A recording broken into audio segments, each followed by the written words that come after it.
Okay.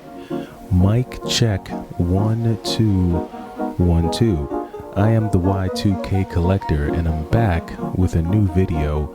I over the past 3 months had been collecting for the Switch, but I hadn't really seen much lately for the Switch that really catches my eye.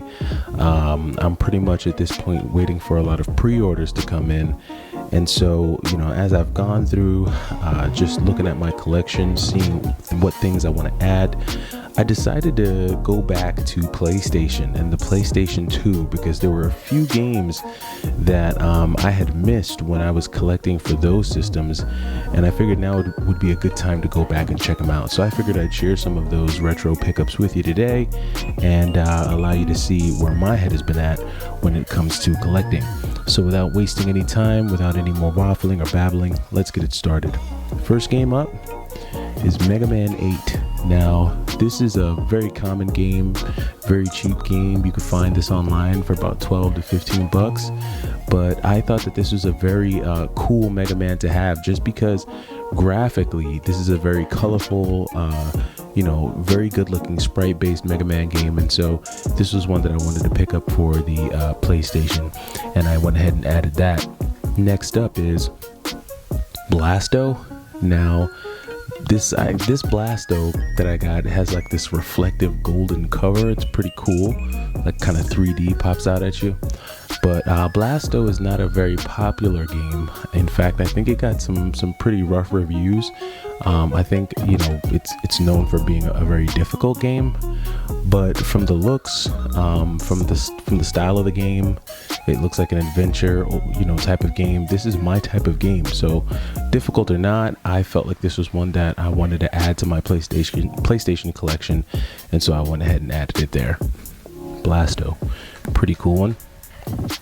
Next up we have Batman and Robin, another pretty cheap PlayStation game. You can pick this up, you can grab this online, 20 bucks, nothing crazy, but this was a PlayStation 1 game that I figured I'd add. Pretty cool looking adventure, kind of beat 'em up type Batman game. So wanted to add that to the collection. I played this a while back, but felt like I wanted to go ahead and re-add it. Here's a game that, while a bunch of other PlayStation games have shot up in price, this one has been pretty much the same for a while. So I figured I'd get my hands on it, and that's R-Types. And I wanted to go ahead and pick up R-Types. This is pretty much R-Type 1 and R-Type 2 on one disc here for you. And I already had R-Type Delta.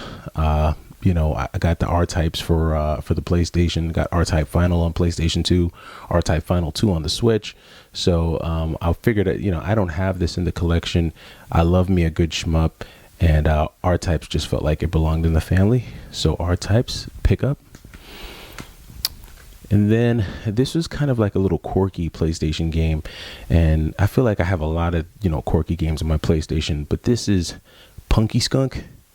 And Punky Skunk is a kind of like I hate this term, not a hidden gem, but it's just, I think if you're a PlayStation person, you know about Punky Skunk. And this is basically just like a side-scrolling platform game. You play as a skunk, pretty basic, you can see it there. Punky Skunk, pretty cool one though. One I wanted to add to the collection. Went ahead and got that. This is one that I thought was cool. And I picked this up because I did get the Mortal Kombat Shaolin Monks for PlayStation 2 a while back. And I always knew that SubZero had his own game, but I never had a chance to pick it up. And so went ahead and got SubZero. It's made by Midway. Midway has made a lot of great arcade games. And I remember playing a lot of Midway games in the arcades. And so this just looked like an interesting take on the Mortal Kombat series, and SubZero getting his own kind of like adventure game is pretty cool. So went ahead and checked that out. This is one that I have been stalking for about 3 years. And I finally bit the bullet and went ahead and got it. And this is Rising Zan. This is a very you're like a samurai cowboy, gun wielding, sword slinging. It's just very interesting. It's like an adventure game, and you're going through the town, hack and slash, shoot 'em up. kind of mixes a bunch of things that I like into one. And so I wanted to check this out, Rising Zan for the PlayStation. Check that out. All right, next up is one, originally I'm a native New Yorker. And so I felt like I needed to have this in my collection. Not to mention that I really love their music, but Tang, Shaolin style. This was a, kind of a fighting brawler kind of beat 'em up game that, the fighting mechanics look pretty cool. And I always wanted to check it out. Never had it in the collection. I don't think I've ever even played this game, but it looked exciting, looked like something that I would want to have. So I went ahead and picked that up. Tang, Shaolin style. All right. And then the last of the PlayStation pickups that I have, this is really interesting. You all know that I love my shmups, and I try to seek out all types of shmups.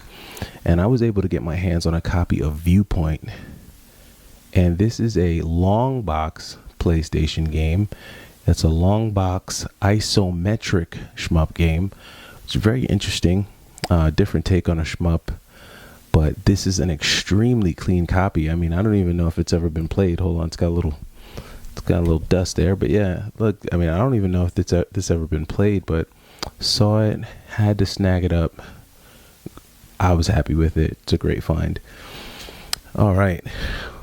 Now, I have last two games that I have here. These are actually a couple PlayStation 2 pickups, and I've been looking at the PlayStation 2 as well, just because there are a few games on there that are just really cool, and I never had the chance to pick up. So the first game that I added is Gundam versus Zeta Gundam, and this is an interesting kind of like hack and slash version of Gundam Wing. Or of the Gundam games. And, I'm all about the hack and slash, and this kind of gives you that feel. It's a little bit more arena style or arena based, but you kind of got that whole third person view.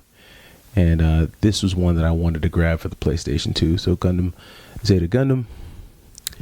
And then last but not least, this was one of the first games I had beaten back on the Dreamcast, and so I really liked the mechanics of that RPG game, and so I've been getting all the other games in the series, and that is Grandia Extreme. And this is Grandia for the PlayStation 2. This is just another take on the Grandia series. There is Grandia 3 on the PlayStation 2. You'll obviously have Grandia 2 on the Dreamcast, and then there's Grandia on the PlayStation. But Grandia Extreme was one that I didn't have in my collection, and I felt like I wanted to add it. And that does it for this week's pickups. Just kind of going back in time here with my more recent purchases. Haven't really seen too much on the more modern consoles that are grabbing my eye. There's a few releases that are up and coming that like I said, I have on pre-order, but right now I'm kind of going backwards and looking back at some retro games. So let me know what you've been purchasing in terms of retro games, and I will see you in the next one. Again, I am the Y2K Collector. Have a great one.